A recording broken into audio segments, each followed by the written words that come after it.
Andy, thank you so much for joining me today. It's a pleasure. One of the things when I looked at your bio, which caught my attention, is you hold this unique professorship between School of Management and School of Environment and Sustainability. What led you to this path, and what's the story behind it? Well, there's three endowed chairs at the University of Michigan that have that joint appointment. The University of Michigan, the Ross School of Business, and the School for Environment and Sustainability started something called the Herb Institute back in the mid 1990s that brought together the two schools. So there's a dual degree program where students can get both degrees in 3 years, and they have three endowed chairs that focus on these issues. So that's why I took the job at Michigan. They were very far ahead on these issues when people were just starting to get started. Right. We'll talk about business schools, but did that shape your thinking? Because one of the key arguments you make in your book and work is business schools should not operate in silos. It should be a combination of multiple disciplines.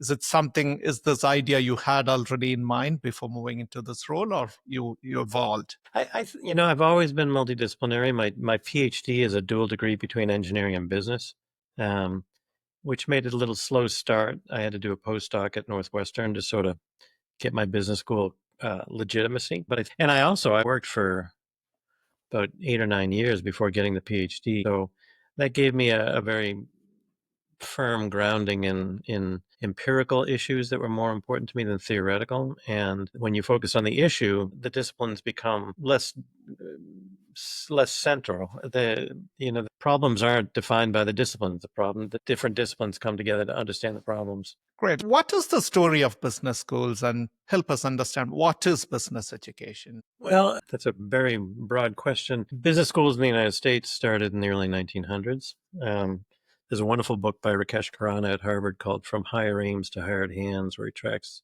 their evolution. And when they were first proposed, universities said, no, this isn't an area of academic inquiry. And they pressed and said, no, we're going to teach the titans of industry how to lead commerce and service to society. Khurana's conclusion at the end of the book is that we've missed that mandate.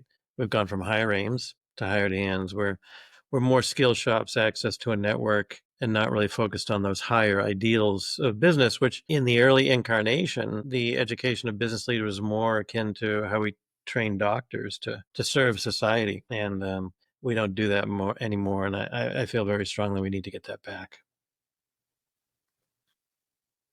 And you argue business schools are broken and that the education is not rising to the challenge. Why do you say that?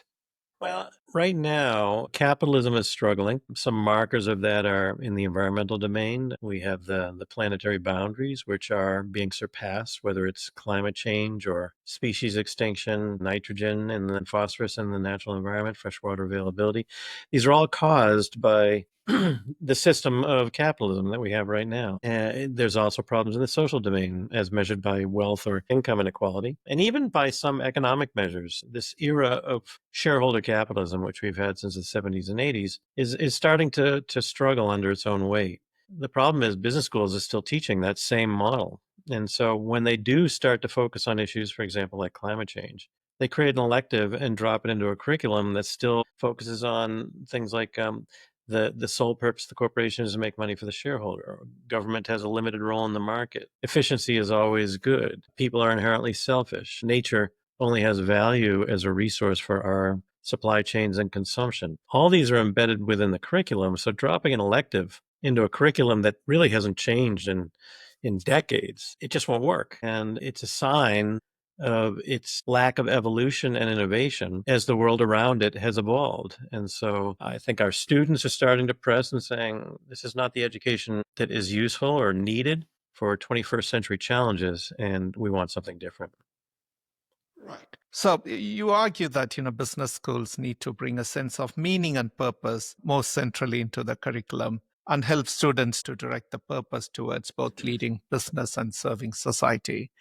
Uh, or or subjects like sustainability fits into this, or how do you see that? I'm thinking more broadly.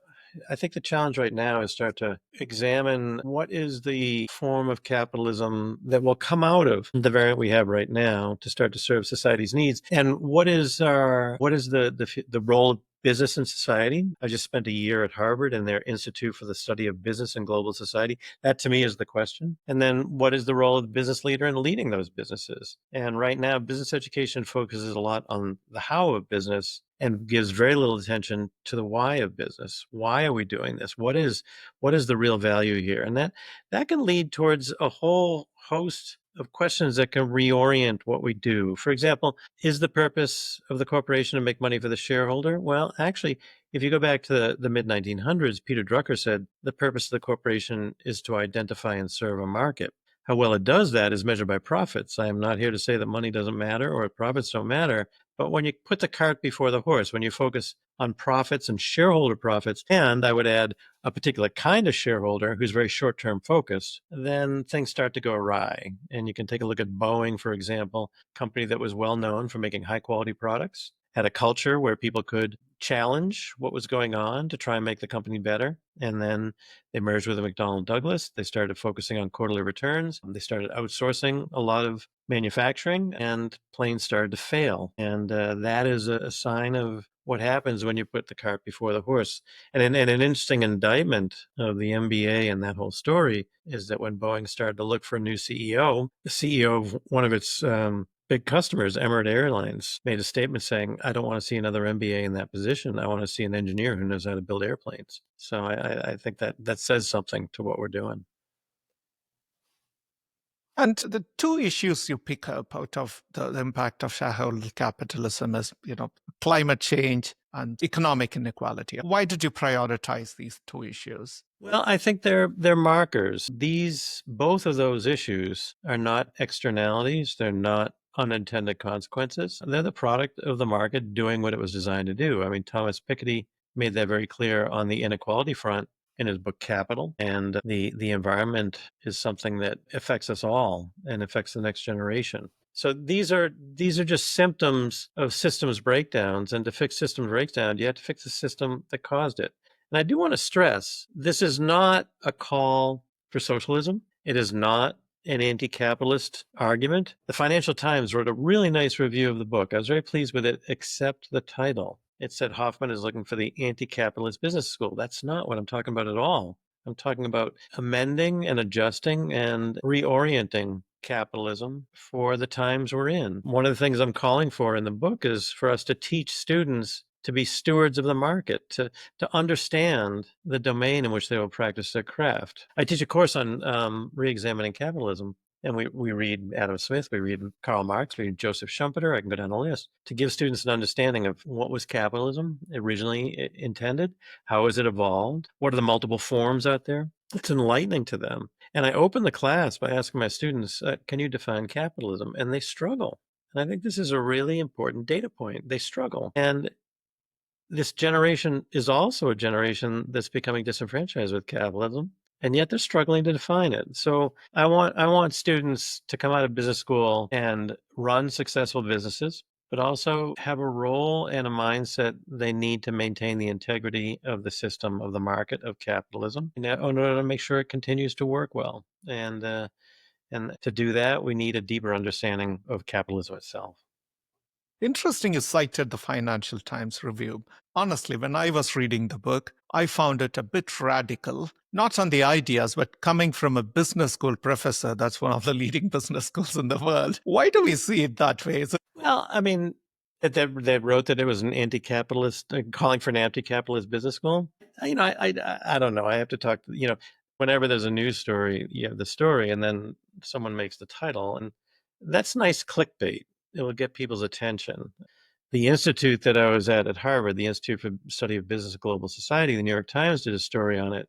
And again, the title was The Anti-Capitalists Come to Harvard. And that's not what this is about. Anyone who cares about the systems, the institutions of which they're a part, whether that's government or academia or religion, and calls for ways to improve its deficiencies, that's not anti, that's pro. That's caring about the institution enough to want to devote time and energy to help it to be its best. And that's what I'm trying to do. And I would add, I think our students are there.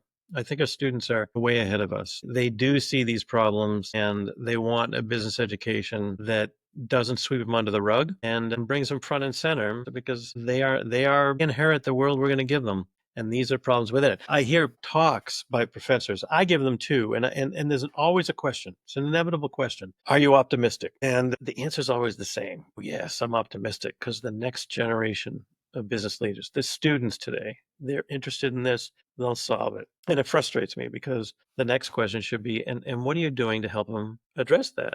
And the answer is very little. Dropping an elective into a curriculum that hasn't changed in 30 or 40 years, it's not going to fix the problem.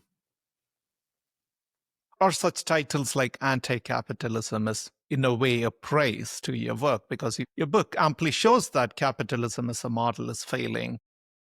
But I also start by saying it's done amazing things for us. The last 100 years, capitalism has done amazing things for us in terms of food availability, safety, the buildings we live and work in, the clothes we wear, the drugs, the healthcare system. All these things come from the market. And importantly, the market can fix these problems. The market has to fix these problems or they won't be fixed. And the market is the most powerful orienting force on earth. Is this the most powerful entity within it? If we can turn the power of that market towards addressing the challenges of the 21st century through the market, that is our only hope for solving these kinds of problems. And one of the defining qualities of your work, your latest book as well as previous, is you call leadership as a calling. You say business's core purpose is to serve the society rather than enriching a specific segment of shareholders. How easy is to sell this idea to your students and your peers? I think, again, the idea of a calling or a vocation really resonates with students today. When I was their age, it really wasn't there. My father, a job, he cared about his job. He was proud of his job, but the most important thing he's doing is bringing money home to put food on the table. And today's students are looking for something more. And so the idea of a calling or a vocation, it's language I deliberately used in some of the programs I'm running at the University of Michigan. And the prior book is Management as a Calling. If you can connect to something deeper in what you're doing, and it will make all the difference in having a meaningful career, a satisfying career, a long career that will be successful not only in terms of money, but also in terms of personal purpose and meaning, satisfaction in life. And again, I see students who want to go there, they want to drive there. And it's an idea that's starting to think, and maybe it's just because I'm holding a hammer, everything looks like a nail. But um, what's the new book, Moral Ambition? Bregman wrote it. He also wrote Humankind, really pointing out the idea that, you can do a job and it can be meaningful or not. It's your choice. Why not make it meaningful? It'll make for a much more satisfying life. Tell us, Andy, you teach a number of students from many parts of the world. Why do students come to business school? Isn't it money? I mean, obviously that you can't have one answer for all students, but certainly when I started teaching in business schools 30 years ago, students who wanted to make a difference in the world didn't come to business school, or most didn't. They went to schools of government and nonprofit management. And today I'm seeing more and more students coming to business school who want to be successful financially, they want to be secure, but they also want to make a difference in the world and they see the power of business to do it. And it's not just at Ross, it's across the board. Students are coming to business schools now with a different sensibility. Not all, again, where it's a diverse population, but a significant number, a critical mass, is coming to business schools and seeing the power of business and want to steer it in a direction towards serving society. Do you see any specific issues they care about?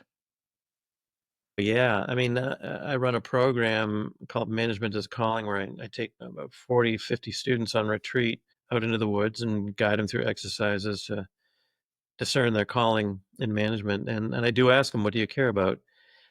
Inequality, whether it's income or wealth or gender or racial, is very important. Environmental issues, climate change is very important. But then also a lot of them connect that with business, whether it's bringing those issues into finance or accounting. Supply chains is really interesting to students. And it's interesting also because, I've been doing this for a long time to watch which sectors draw students. When I first started at Michigan, uh, 20 years ago, most students didn't want to go into the auto sector. They saw it as a dinosaur, just stuck. And now they do. the auto sector is really exciting. Agriculture has become very interesting to students. A lot of students want to go into sustainable agriculture. So it changes and evolves over time, but those are some of the issues I'm seeing right now that really draw students' attention. Right. I want to read a quote from your book. I found it a little controversial. Compared to their peers in other fields, business students are often found to adopt a more instrumentally rational approach to management ethics. This mindset leads to increased dishonesty in academic pursuits, stemming from the rise in egocentric behavior, and one assumes that increased dishonesty likely continues into their professional life. Tell us more about this idea. I believe that's a quote from an academic paper, but historically, surveys and analysis of the students that go to business school tend to skew more towards what's called the dark triad, narcissism, psychopathy, and Machiavellianism. And then researchers also shown that a 2-year business degree makes them become more selfish and more self-monitoring. They care more what about people think of them. And I see that when it comes time for when they're getting jobs, they're comparing each other, themselves to each other, largely around salary. That becomes a big defining moniker. But again, in more recent years, there's a new sensibility starting to come in. And so I juxtapose that to say that that has traditionally been what business school students looked like, and now it's changing. But I think the curriculum is still serving that past model, and certainly the stereotypes are still there. Business is just about money. Well, actually, it's not. Entrepreneurship is not just about money. Find me an entrepreneur whose goal is simply to make money, and I'm willing to bet you're not going to find a very successful one. Entrepreneurship is a very creative act. They want to develop something that people need and of course want to buy, but they have to develop the product that people need. They have to focus on people's wants first. And there's a very creative dimension to it, a very exciting dimension to it that can be very satisfying when you produce something that serves a need in society. Again, going back to Peter Drucker, identify and serve a market.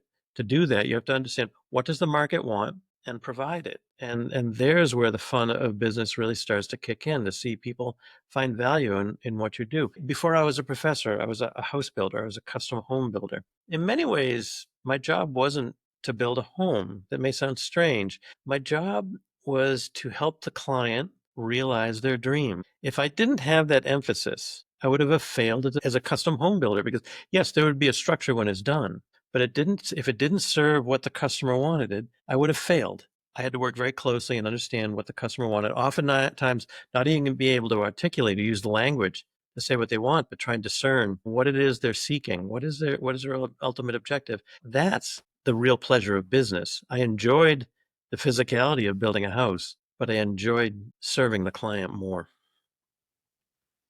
Isn't it a similar kind of language we hear from most businesses today? They claim one thing or another with wider purpose. Do you think it's not translating down to executive? I think that you know it's become clear to businesses that there are certain words that have now emerged. Topics purpose has really taken off, and businesses see that their future employees care about purpose, so they start pitching it. Come here, we'll help you fulfill your purpose. Some of them are real and some of them are not. And so my advice to students is buyer beware. Take a good hard look to make sure that there's actually something to back up those statements. And again, another interesting thing about this demographic right now is the whole idea of conscious quitting or quiet quitting, of leaving companies when they feel like this is not serving what I got into this in the first place. Yeah, it's a nice salary, but this isn't what I want to do with my life, and they will leave. And so you can fool them for a little while, but some of them will leave, and those that stay, chances are that they're going to question the sincerity of the company, because that's always the danger here. And business schools fall into this too, I would add. Business schools will market themselves. We're about positive business. We're about purposeful business. They will market that. And then students come, or a company markets that, and employees come, and then they see that this is just window dressing, and either they will leave or they will stay, but they will become cynical. You fooled me on that. You're not, you're hypocritical. You're not honest. Why should I believe you on anything else? And that can be terribly destructive to the culture. And you talked about curriculum a few times. That's one of the central ideas in your book. Let's suppose I'm a student walking into a business school. How can I design a curriculum that I want? Let's assume I'm a purpose-driven student getting into the school. There are so many checks and balances that these are the mandatory course you have to take. Then there are a few options to choose electives. So if I'm a student, how can I break out of this? There's no way at all, right? Well, no, I wouldn't agree that there's no way at all. But you have to become, forewarned is forearmed. So the first thing is do your homework before you arrive. Any students who are listening right now, here's my advice. Do your homework before you arrive. Because the moment you get there, you're going to get thrown onto a treadmill and it's going to be very hard to think, to strategize, to plan. So do your homework beforehand. You are right. There's a certain number of required classes. Check to see if there are ways to opt out of them.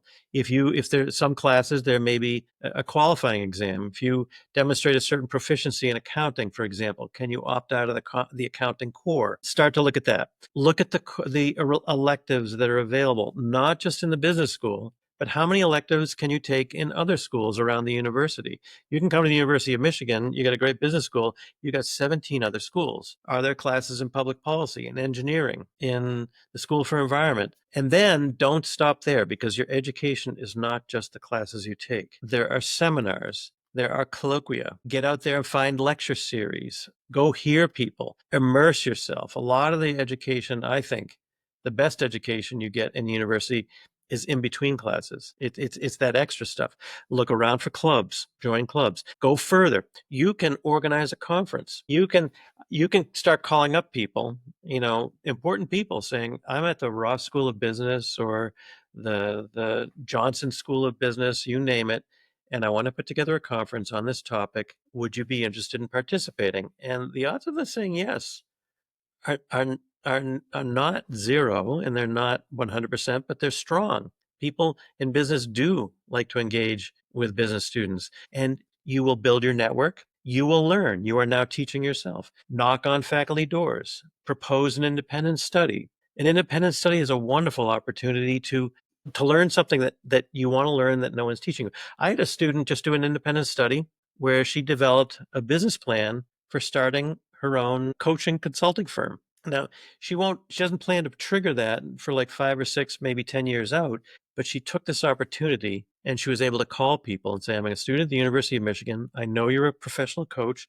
I'd like to talk to you about how you did that. They say yes. If she waited till later and said, I'm about to become a coach, your competitor, and I'd like to do this, they might be less likely to take the call. So all I'm saying is innovate, improvise, figure out, because you are being dropped into a resource rich environment. Eat everything up, suck everything up that's around you. Because I also think one unfortunate and damaging element of business education today is it overemphasizes the social. It's a party, for goodness sake. And you know what? Beer tastes just as good in Ann Arbor as it does in whatever city you're living in. Don't waste too much time on that. Of course you want to be social, and of course you want to have fun, but don't let that distract you, because you leave, you look back a year or two, you don't want to say, I wish I'd done X. And I'm 100% sure no one is going to look back and say, I wish I drank more beer. No one's going to say that. They will say, I wish I'd taken a course on this. I wish I'd found the professor who did that. I wish I'd started an independent study or organized a conference on why. This is the way you use the education to your fullest advantage. There's a wonderful quote from Mark Twain. He says, I never let schooling get in the way of my education. Yeah.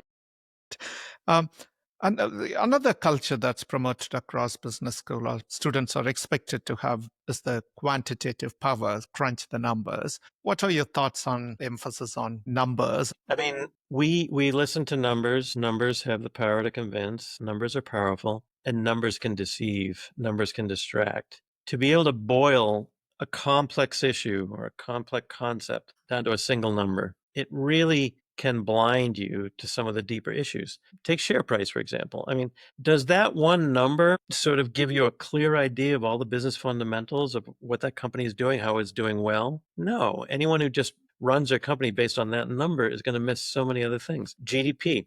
GDP is one number that's supposed to measure national economic health. It leads us astray. There's plenty of critiques about GDP.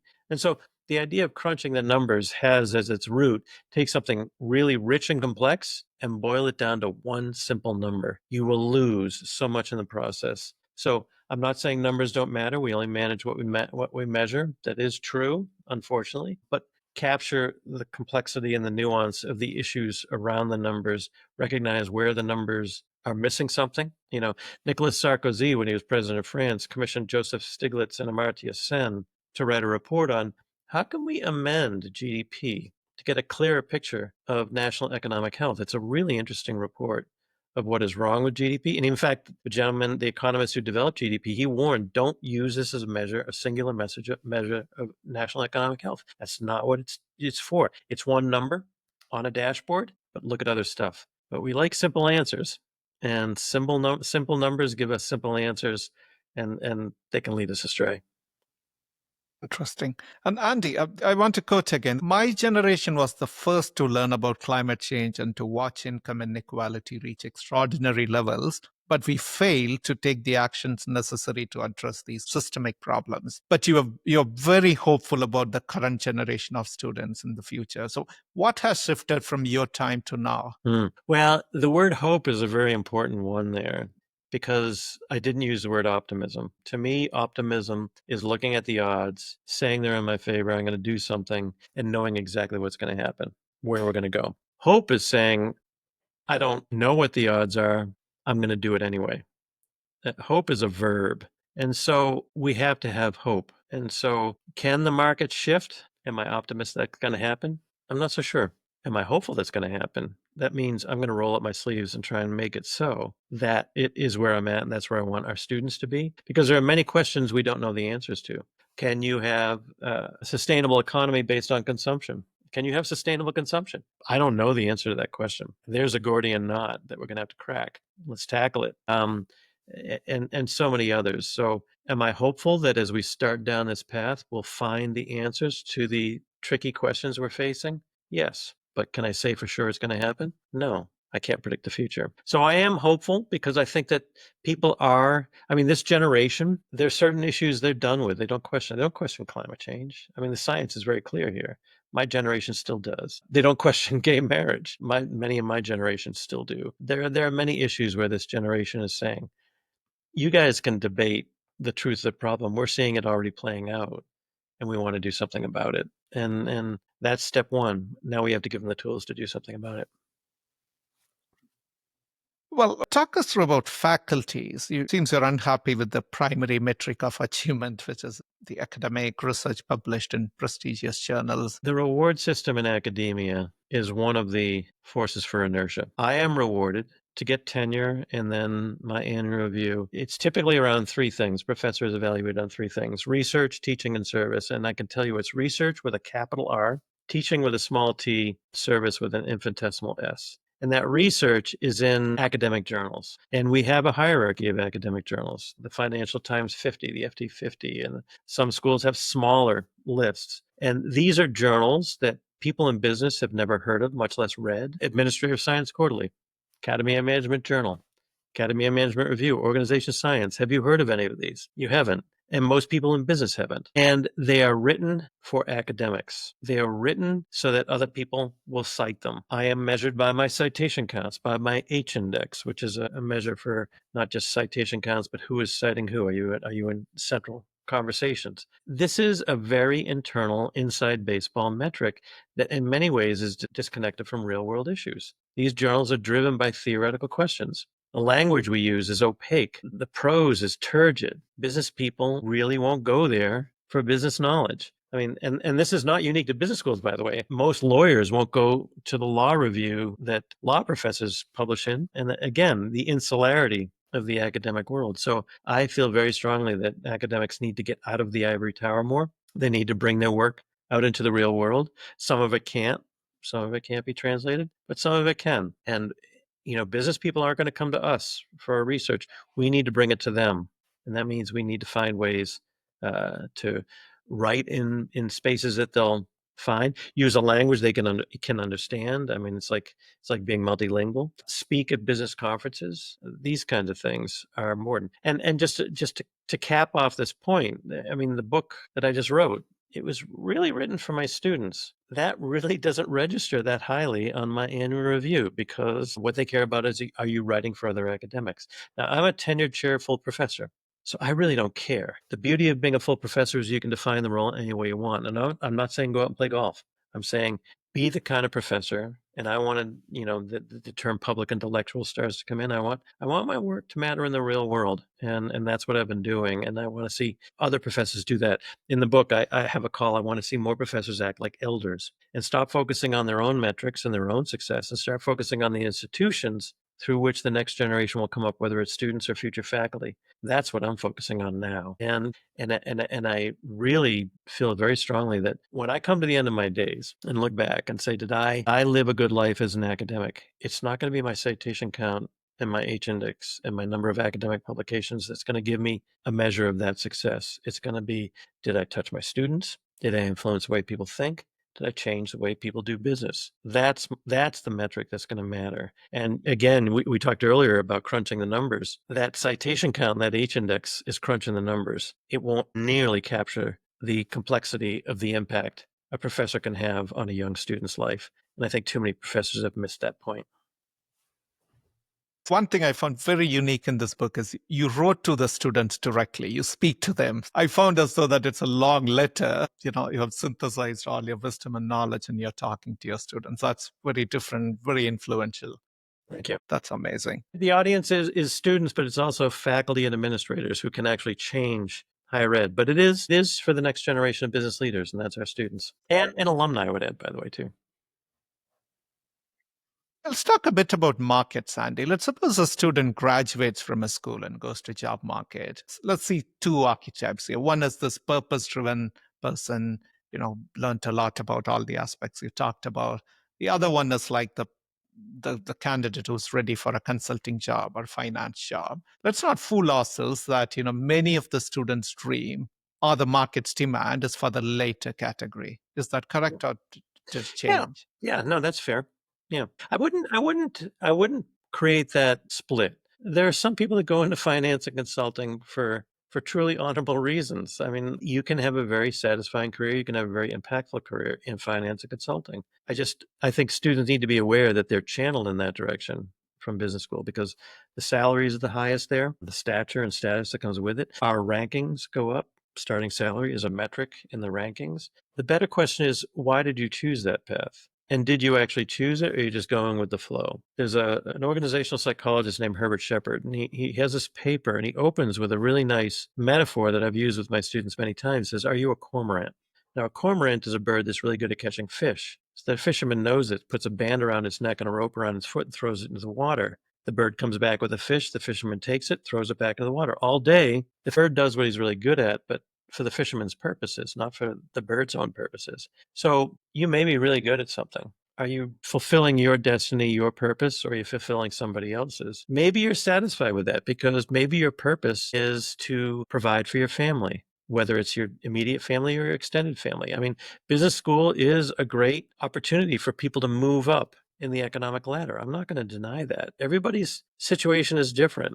I just want people to be thoughtful about why they're doing what they're doing and not just sort of get moved along. David Foster Wallace gave a commencement address at Kenyon College. You can look it up. The title of it is This is Water. And he opens with a story of these two young fish. They're swimming along and they pass an older fish coming the other way. And the older fish says, hey, guys, enjoy the water, and keeps on swimming. And a couple of feet later, one of the young fish turns to the other and says, what's water? And the metaphor is that if you're in an environment and you don't understand it, if you're in water and you don't know what water is, you will conform. And so understanding the environment in business school, that it is channeling you towards consulting and finance, make sure that's what you want for your own reasons and not just go with the flow. Don't just be a cormorant. Excellent. Andy, from this conversation and reading your work, it's very evident that you acknowledge the benefits of capitalism. You're not undermining that. You say they did great things, unprecedented economic growth, human prosperity, etc. The one piece you're critical about repeatedly is shareholder capitalism. What is the future of shareholder capitalism? Do you see this changing? Where is this heading? That's a great question. And one of those questions I don't fully know the answer to. There are multiple dimensions to it. One of them is, what is the purpose of the firm? Is it just to make money for the shareholder? or is it something more? The Business Roundtable, the World Economic Forum, BlackRock have all tried to redefine corporate purpose. There are very legitimate criticisms of each one of those, but to my mind, I don't care. The door's been opened, the question has been asked. And we as business professors, we as business schools, and students as future practitioners should engage the question. There are other questions that go with it. What is the role of government in the market? What is the role of business and policymaking? In pure forms of shareholder capitalism, we want the government as small as possible. Is that feasible? Or is that even the right question? We have this debate now. There, it's around stale binaries. It's conservative versus liberal. It's Keynesian versus neoclassical. It's more versus less. And we need to have a better conversation over what is the right role of government, what is the right role of the market. Mariana Mazzucato has been writing a lot and speaking a lot about this. The government is in the market. This cell phone you have in your pocket would not have been possible without government funded research at the basic level. Companies won't do that work. So there is a place for government in the innovation cycle. There is a place for government in setting guardrails within the market. I think most economists would agree that the market will not reach a fair equilibrium without some kind of government regulation to sort of set some boundaries of what companies can and cannot do, should and should not do. These are the kind of questions we should ask to say, what is the future of capitalism, post-shareholder capitalism? And I would add, by the way, that I do teach this course, again, Re-examining Capitalism, and one of the classes is around the different variants of capitalism around the world. And my students' minds are blown when they start to learn about Nordic capitalism, learn about the kind of safety net it provides, the kind of culture that supports it. I mean, there's fair questions of whether that could work in the United States because we're such an individualistic society, but certainly in places like Norway, Denmark, Sweden, it's much more communitarian. Then they're also blown away at the tax rate because you have to have money to support this. And then I blow their mind a little further to show that before Ronald Reagan, tax rates for the top income brackets in this country were up over 70%. And their brain fries. They didn't know that was possible. Our students have only known one variant of capitalism. We need to change that. We need to expose them to the possibilities of others. Joseph Stiglitz has a nice metaphor. He says what we're doing right now is practicing exploitive capitalism. I know the system's broken. I don't care. Not my problem. I'm going to take what's for me and I'll let somebody else deal with the problems. If we keep going down that path and we keep producing students that think that way, we're doomed. Yeah, I really love the story, Denmark, which you wrote. I think it was a quote from the prime minister where he said that, Americans often think us as a socialist economy, but we are very much a free market economy. So you also talked about this American business model, right? And you touched upon business models and leadership in other countries like India and China. Do you see this convergence of thinking of how business should be run, which is not just focusing on shareholders on its way, or it's Well, out there, somebody has to go and explore that? I don't think that we're going to come up with just one variant globally. Different countries have different needs. Different economies have different needs. In some of the early climate talks, the Prime Minister of India said, "Hey, we're just trying to provide basic sanitation, clean water, food for our people. Don't ask us to reduce our carbon emissions just yet." That was a fair point. And so, what kind of a market works in different contexts? The Western business model has been the dominant model for decades. I think there's a fair question of whether that dominance is being challenged. Certainly, you just have to open the newspapers today and see that um, there are questions about the continued reliance on the American business model. And so what does the future hold is a very good question. And again, if we're not asking this question in business schools, holy smokes, are we leaving our students blind to we're going through a major shift right now. It was in some ways inevitable. After World War II, we were the strongest country standing. We dominated global markets. It was only a matter of time before those countries that were decimated by World War II and others around the world started to rise up and rival the American model. That was inevitable. The rise of China, the rise of India as global powers, global economic powers, it was inevitable, as well as the resurgence of Japan and the European economies. And then it seems what's happening now in the present administration is jumbling up the set of institutions by which we interact. I'm not so sure it's going to come out leaving the United States dominant or not. I mean, I think that one thing about creating chaos is you can't predict what the outcome is going to be. And I don't think anyone really has a clear idea of where this is going to lead. And it also seems that for issues like geopolitics or climate change, there's no win-win solutions, and you call that out clearly. And this transition is going to be painful. What do you mean by that? Well, I mean, one of my criticism, the one criticism of business education on things like climate change or income inequality is that we just drop an elective into the curriculum. The second is that the curriculum is really driven by the win-win. So climate change, all you got to do is come up with another widget, problem solved, to get rich, everyone's going to live happily ever after. It's the win-win. I'm being facetious, but I will address climate change tomorrow. I'll go buy an electric car, put solar cells on my roof, problem solved. It's not that simple.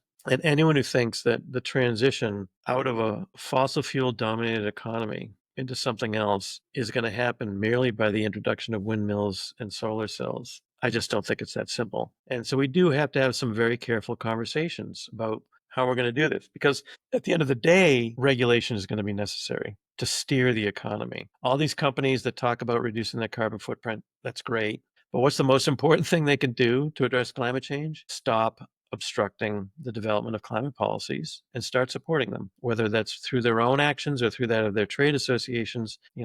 What they do in the political arena to steer the market, that's going to require some very difficult conversations and very difficult decisions over how to transition the economy in a fair and just way. You can't just turn off the spigots tomorrow for oil. It has to be a planned and carefully orchestrated process that doesn't leave people behind, that doesn't leave economic damage that can't be in any way rectified. This could be done very badly, but it has to require some conversation of some win-lose scenarios. And if we don't engage them on our own terms, they will be imposed upon us. There are interesting studies. I'm picturing one in my head right now from Brookings, looking at the impact on GDP in the United States and around the world from climate change by the end of the century. And there are some major swaths of this country and other countries that are going to take a massive hit from the impacts of climate change. And we're already seeing them. In this country, insurance rates, property insurance rates, are going up very, very quickly. And it's not just for the big sensational events, the tornadoes, the hurricanes, the wildfires. It's also for things, what are called secondary perils, just normal events that have become more frequent and more severe, like massive rainstorms that cause flash flooding. We now talk about atmospheric rivers. Insurance companies are just looking at the numbers, and the numbers don't look good. And if you want to, talk about impact on the economy, talk about insurance companies raising rates, raising deductibles, or withdrawing from markets altogether. If they withdraw, you can't get a mortgage. If you can't get a mortgage, the real estate market takes a hit. If the real estate market takes a hit, the economy takes a hit. Insurance is like the canary in the coal mine. And it's happening. It's happening now. And I think that sooner or later we have to wake up to this and say, we have to have a serious conversation about how we're going to deal with this. And it's not just going to happen from the quote unquote magic of the market. It's going to require some carefully deliberate conversations over some win-lose scenarios. And we don't touch those in business school. Let's move to the last section. We call it as How I Did It. These are three personal questions I ask all my guests to learn from their lives and experiences. How do you handle conflicting views or setbacks? I mean, like conflicting views in my own head or setbacks in my own head, or When somebody disagrees with you, presents a different perspective, how do you usually approach them? What's your framework of thinking? I tend to approach this like a Socratic professor and try and drive a discussion of the deeper issues or concerns that are behind that. I've taught negotiations, and you talk about interests, not positions. You disagree with me. Let's go deeper. What are the foundations for that? And also recognizing, this is important. This is an important lesson for me, and it was a hard one. Some of my early work has looked at why do people reject the science of climate change, and that made me a lightning rod for attacks. I actually have a folder for hate mail because of this work. And it was very, very pointed personal hate mail. And it stung when I first started getting it. I didn't know what to do with it. And then someone gave me a quote, and he attributed it to Winston Churchill, although I haven't been able to verify it. It said, "If you're not offending anyone, you never took a stand." And that really helped, because if you're saying something important and you're challenging how people think, you should expect blowback. You should expect pushback. That is actually a good thing. It's not a bad thing. It's a good thing, because it means that you are making people think. The worst thing is you say something and people go, "Oh, that's nice." let's go have a beer. I mean, then no one's paying attention. That kind of pushback, that kind of challenge, I've learned to accept as a marker that you're saying something important and accept what comes with it. What would be your advice for business leaders of today? In the context of the political chaos we have right now, or just in general? It could be anything. There are multiple things happening from politics to Yeah. climate change to inequality. If you Yeah. say, look, these are one or two things every business leader should keep in mind, what are they? Well, I'm reacting in real time. I may have a different answer after I've thought about this, but one thing I might bring in is what kind of legacy do you want to leave? What do you want your children or grandchildren to remember you by? I am always intrigued by business leaders who really start to think differently when they start to face their mortality or start to think differently about their legacy. There's an amazing video out there of John Doerr from Kleiner Perkins, and he's talking about having a conversation with his daughter, and his daughter just laid into him and said, "Your generation made this mess." She was talking about climate change. "Your generation should fix it." And he recalls that story and tears come to his eyes. There's legacy. And so you can also think about, like Ray Anderson at Interface. He started to think about, what's my legacy? It's a company I'm very proud of, but it's a company that's making these carpets that will never decay in the environment. And it was just an epiphany for him. That's not the legacy I want to leave. There's the famous story of Alfred Nobel. There was a newspaper that thought he had died and wrote an obituary for him. And it wasn't a nice obituary because he had invented dynamite. He was the doctor of destruction. And he was horrified by this, and that's why he started the Nobel Prize. So think about your legacy. Think about what you're going to leave behind in its broad sense. And I assure you that will take you to a domain that's more than about money and more than about the shareholder, but providing real value to real people. Going back again, the aspects of mortality, spirituality, you subtly touch upon these ideas in your book, but it seems like that larger calling drives some of your thinking. Is that a right assumption? I think so. I think of and when I run this program, Management as a Calling, there are a series of exercises I put the students through. And the one I survey them. And so it always comes back. This is the one they find most impactful. I tell them, and your listeners can do this too, is take the year you were born. If you're male, add 79. If you're female, add 81. That is statistically the year you will die. What will your obituary say? Where will it be written? What would you like it to say? And that the students find that tremendously powerful. So the idea, and I actually have a lecturer come in, this woman who is a self-described death doula. Um, Maura McInerney, and she takes people, students through an exercise, the death archetypes exercise, saying that how you view death reflects how you view life. And I think that's really interesting. Interesting. One book you recommend to our listeners? Boy, I don't know if I could, oh boy. I mean, there's so many, I read a lot. Please And go on. You can recommend at least two, three. That's but fine. books for fun or books for on this topic? Any book you say these are great books. Some of my guests recommended books about biodiversity, some about leadership, and yeah, economics. I really love the book, The Overstory. It really brings in some really nice ways of thinking about the natural world. A book that was formative for me in a younger day is Blindness by Jose Saramago.